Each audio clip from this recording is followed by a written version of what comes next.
That's my Gaga Little Monster Club. We have Gaga news later in the entertainment segment. Oh, you're going to see Gaga almost completely nude. Get out.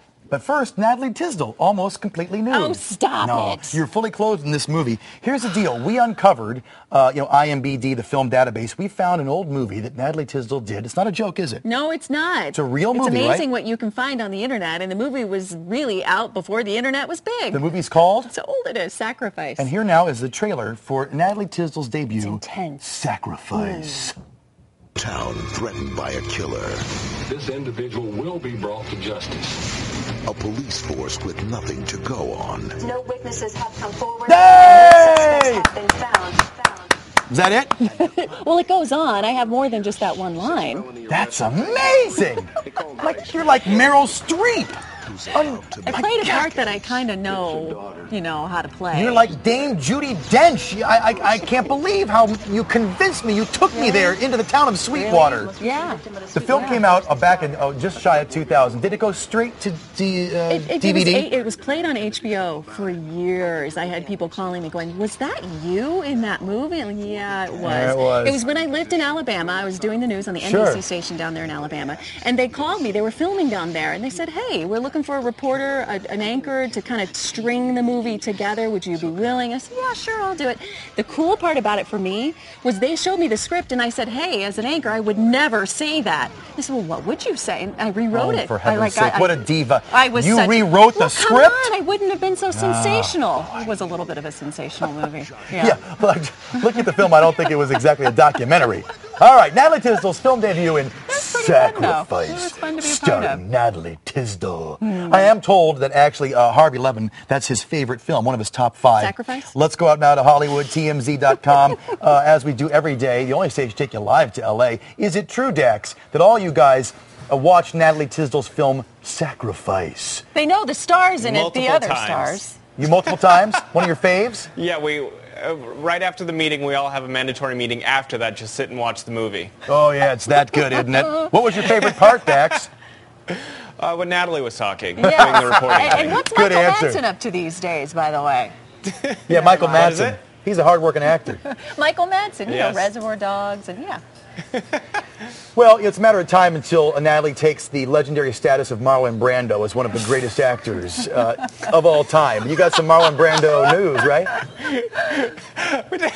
We do have Marlon Brando news. However, it's about his ashes, his remains. Basically, his son Christian had a hold of parts of his ashes, and once Christian had passed away, well, then his girlfriend at the time had a bunch of his stuff, furniture and that kind of stuff, and also had a portion of Marlon's ashes. Well, now Marlon's ex-wife Anna is coming after this girlfriend saying, look, I need to have those. I am the executor of Christian's estate. You need to give me all his property, including the ashes. So there's this big, huge fight over Marlon's remains, and basically the girlfriend is saying, no, look, he would have never wanted you to have them. I went and scattered a couple in Franklin Canyon because that's where Marlon liked to go. I mean, it's just a weird, bizarre story talking about people's ashes and, who owns them.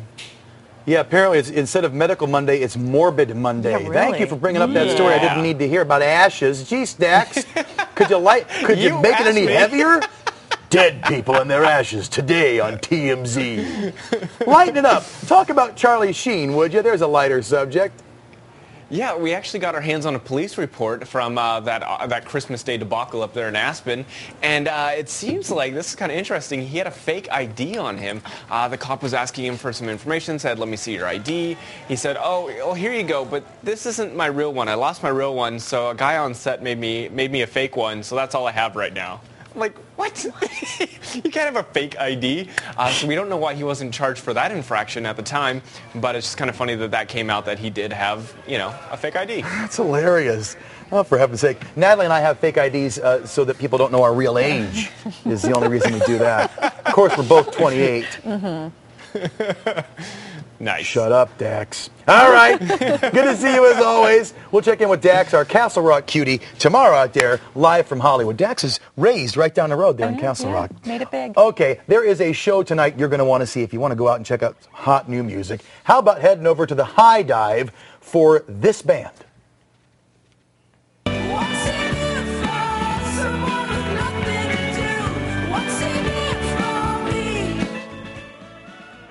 It is Avi Buffalo. Now, you may not have heard of them yet, but they're one of the hottest new bands around. They're out of Long Beach, California. They're all the buzz in the music biz. In fact, they've topped a number of lists for the best band of 2010. Again, they're going to be at the High Dive tonight over on South Broadway. Tickets are only $12 at the door, and it opens at 7 o'clock. So, really, it's a great music town here in Denver. Go listen to these guys now, because they're going to be huge before you know it, okay? You probably saw this over the weekend. He's one of the hottest new Broncos, but this time Tim Tebow has a haircut that's not exactly GQ. Have you seen this look, Nat? Oh, yeah, I don't like it so much. Have you seen it? Is this your first look? Yeah. He's not a cloistered monk. Yeek. Tim's got a brand new do. On Saturday, Tebow submitted to the traditional ritual of getting a ridiculous haircut from the team's veterans. It's a tradition. You go to the locker room, they razz you, they give you a weird haircut. Aren't they goofy? Tim says, quote, "I tried to be a good sport. It was actually fun." It is a little-known fact we have a similar ritual on this show. In fact, when Natalie and Crystal first started, I did the same thing to both of them. You remember that? How much fun that was? That was great. Remember how much fun that was when Oh, it was so bad. Oh, I have to say that looks better than Tebow's look, though. I love Not it. for me, for Crystal. Hey, Crystal look looks like a E.T. just a beauty. No, yeah. Phone home. Hey, forget cougars. Singer Rod Stewart has proven he's an old-school manther. At 65, Rod announcing he's going to be a father again. Wow. Rod and his partner Penny are expecting, again, 65, a guy's going to be a dad. You want to do the math, how old he'll be when that kid graduates? Wow. Don't go there. It is the 7th child for Rod. Looks like the price is wrong for Bob Barker. He's getting sued once again by one of Barker's beauties. Oh, no. Shane Sterling claims that Barker fired her as soon as he found out she was pregnant. The model says she was forced to take early pregnancy leave and couldn't return for over a year. She claims Bob told her that being pregnant was, quote, a liability. And she's suing Bob Barker for $25,000. Higher, lower, higher, lower. Yeah.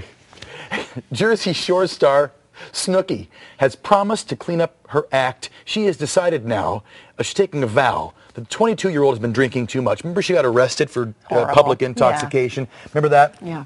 She knows her father's disappointed. She knows she's disappointed her fans. So she's come out today and said, people, I will no longer drink during daylight hours. She did not. This is her new vow. She did. She is not going to drink from the time the sun comes up to the time the sun goes down. She will only get 3 sheets to the wind after dark. Isn't that responsible of her? That's terrible. Well, at least it's a start. But I have the same rule, only I only drink during daylight hours. That's my rule. Hey, I love Lady Gaga. She is the biggest name in music, and she's coming soon to a theater near you. Now, here's a shot of Lady Gaga body surfing over the weekend at Lollapalooza. No joke, she jumped into the crowd in Chicago wearing only a belt. What is that? It's Lady Gaga jumping into the crowd. But she has nothing on? Well, she's wearing fishnets. Oh, my goodness. That's not really her. It is really her. She's now making a new feature film, by the way. She wants it to be an epic film along the lines of Dreamgirls, and she has already enlisted the help of a big Hollywood director to make it happen. Are you sure you're allowed to show that on TV? I just did. Our executive producer's off today. I think he would have blurred that a You little might have bit. blurred, yeah. You go, Gaga. Hey, finally, as I mentioned earlier, we were out in Hollywood this weekend sitting down with celebrities for the new movie Takers. And I sat down with the one star who had that giant Jigglypuff Pokemon Kirby bedazzled thing around his neck. I didn't know what it was. He freaked me out. So who was it? Who was Any it? guesses? Who was We it? showed the necklace earlier. I don't know. Here he is with the necklace. There you go. It's Chris Brown. Oh. That is Chris And that's Brown. not the daughter's friend's necklace? Apparently, bling is back in again. So there you have it. Chris Brown wearing the bedazzled Kirby. And we're going to have an interview with him in the weeks to come about his upcoming film, Takers. He's a very nice guy, actually. He's in a the interview. nice guy. I'm not sure I like the necklace, though. I'm going to wear mine tomorrow. Oh, you have My one, too. bedazzled Pac-Man. Tomorrow on the show. Okay.